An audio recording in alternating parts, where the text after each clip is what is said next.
Bukit Tambun Tulang terletak di sekitar jalan yang menghubungkan Kayu Tanam dengan Padang Panjang yang melintasi Bukit Barisan. Sekarang daerah ini dinamakan Lembah Anai. Dinamakan Bukit Tambun Tulang karena di bukit ini terletak banyak sekali tulang belulang manusia yang terkubur atau tertimbun oleh tanah. Bila kita menggali tanah di bukit itu, maka kita akan menemukan banyak sekali tulang manusia. Konon, dahulu kala di daerah ini terdapat banyak sekali pembunuhan yang terjadi. Pembunuhan ini dilakukan oleh sekelompok para perampok atau penyamun. Mereka merampok semua orang yang lewat di area ini. Bagi siapa saja yang melawan kepada mereka dan tidak mau menyerahkan barang miliknya, maka mereka tidak akan segan-segan untuk membunuhnya. Disinilah banyak lahir cerita-cerita para pendekar dari berbagai daerah, khususnya daerah Sumatera, seperti cerita Giring-Giring Perak dan Wiro Sableng.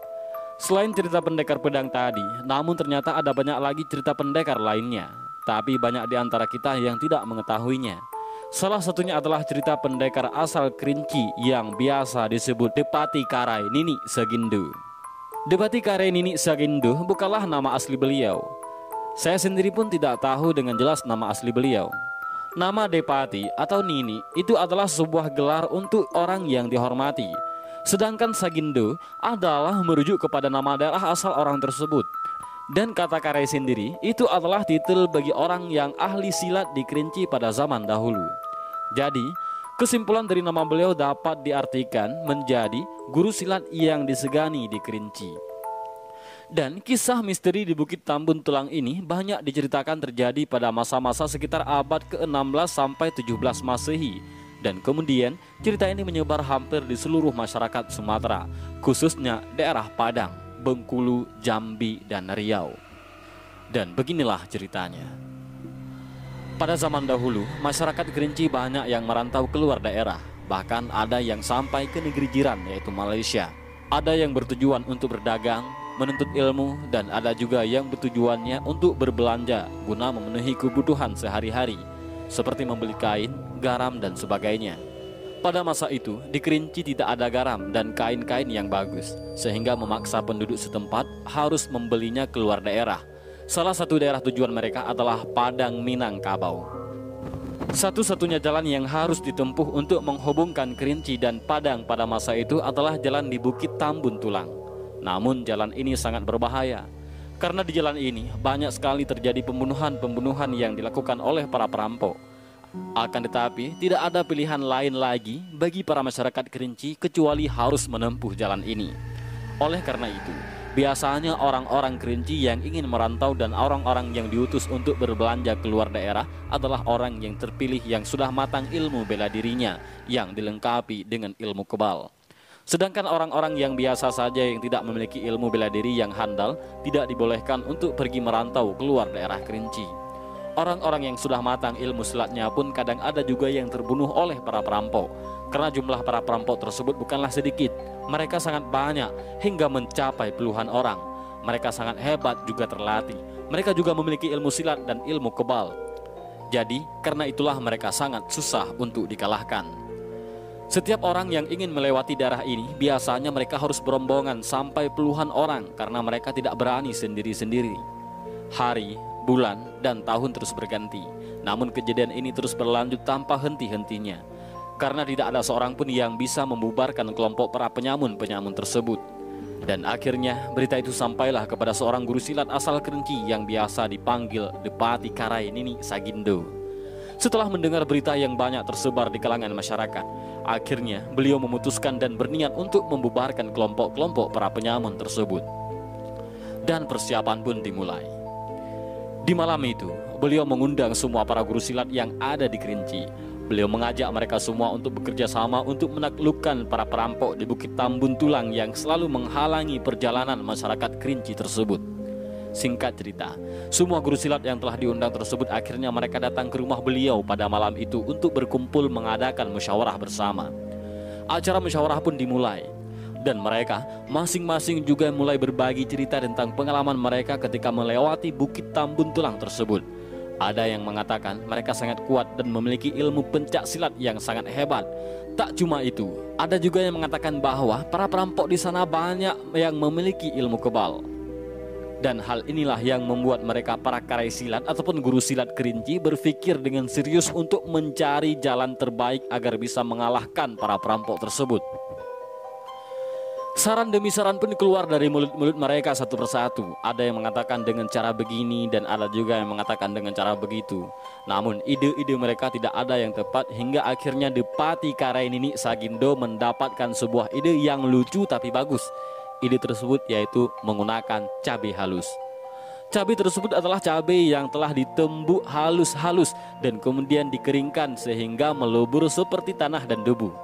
Setelah mendengar ide dari Depati Karai Nini Sagindo tersebut, semua guru-guru silat yang hadir menjadi tertawa karena merasa tidak percaya.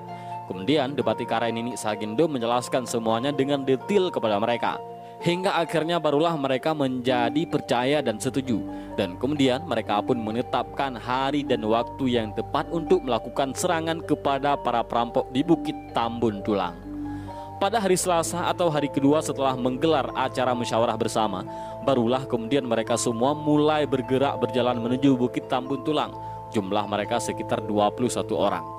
Perjalanan tersebut menghabiskan waktu 2 hari 3 malam, barulah mereka sampai di tempat tujuan tersebut. Namun mereka sengaja berhenti di sebuah desa di sana, yang mana desa itu sekarang ini berada di Kecamatan Kayu Tanam, Padang Peramaian. Desa itu berjarak 1 km dari lokasi, guna untuk istirahat dan mengatur strategi penyerangan di esok hari. Mereka juga mengajak orang yang hebat ilmu bela dirinya di kampung itu untuk bekerja sama dengan mereka dalam menaklukkan para perampok tersebut.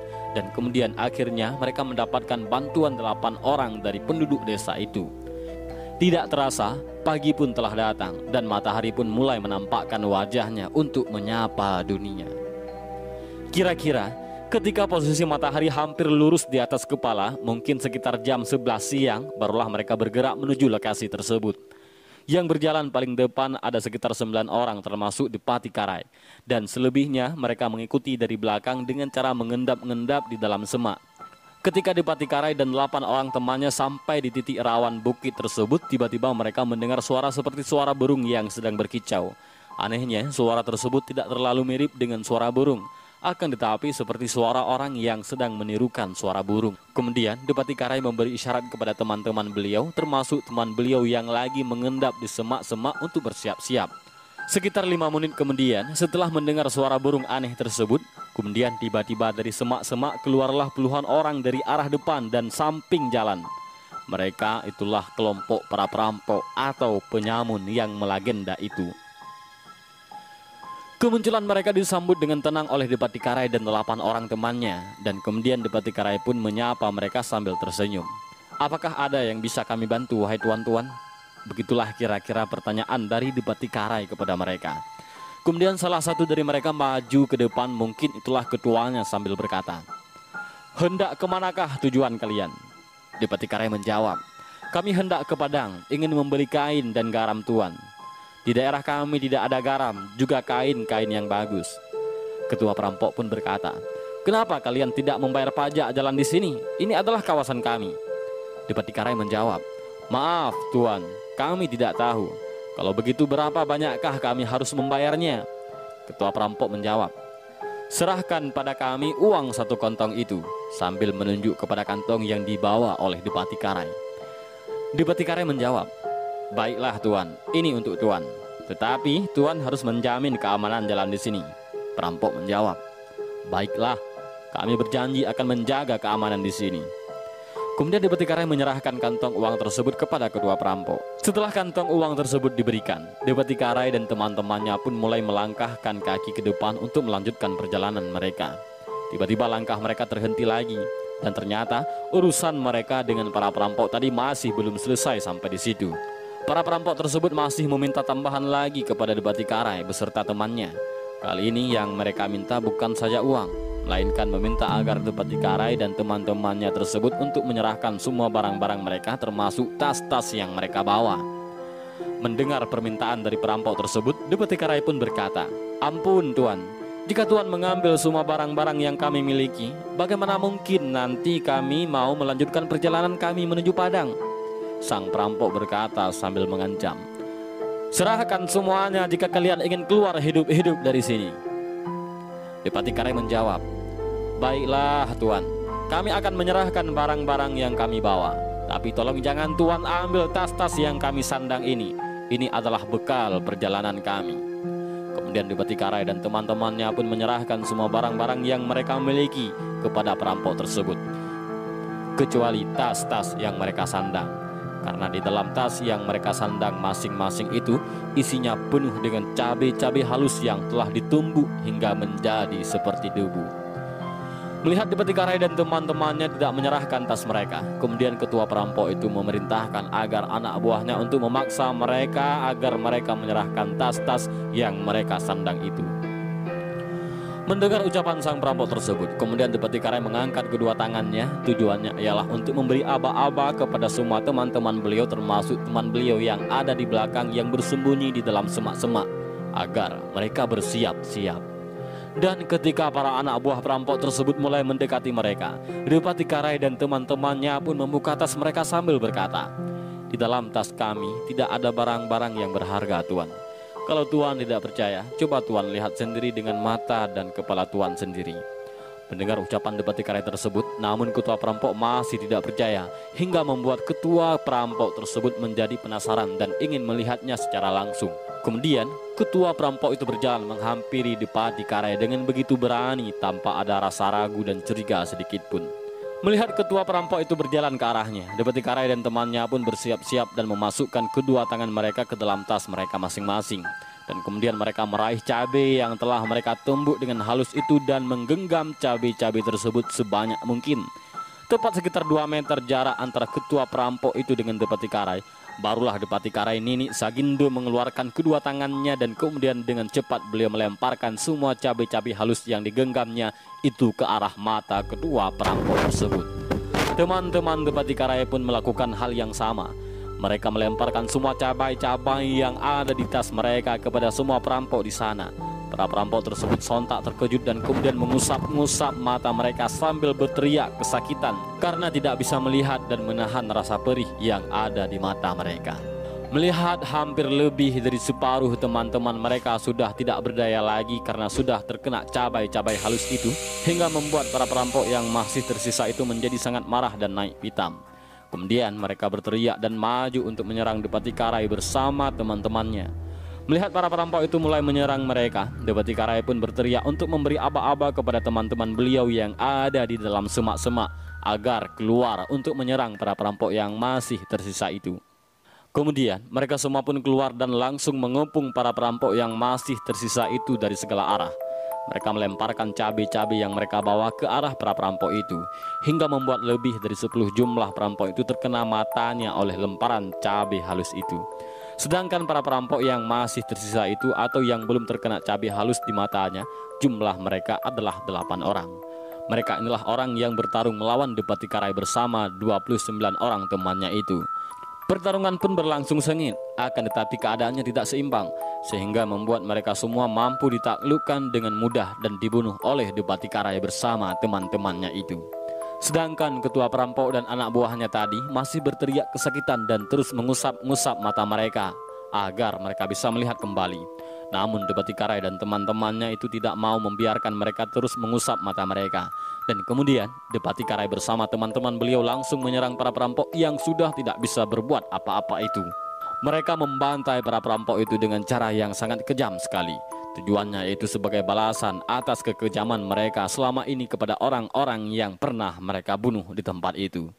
Para perampok itu ada yang dipukul kepalanya sampai mati. Dan bagi mereka, para perampok yang punya ilmu kebal dan tidak bisa ditembus oleh pedang, mereka itu ditusuk dengan bambu runcing. Karena ilmu kebal manapun yang dipakai oleh seseorang, apabila dia ditusuk pakai bambu, pasti ilmu kebal mereka tidak akan bisa berguna lagi. Dan kemudian ada juga mereka yang ditelanjangi dan kemudian diikat di batang pohon untuk menjadi tontonan orang-orang ramai yang lewat di jalan itu.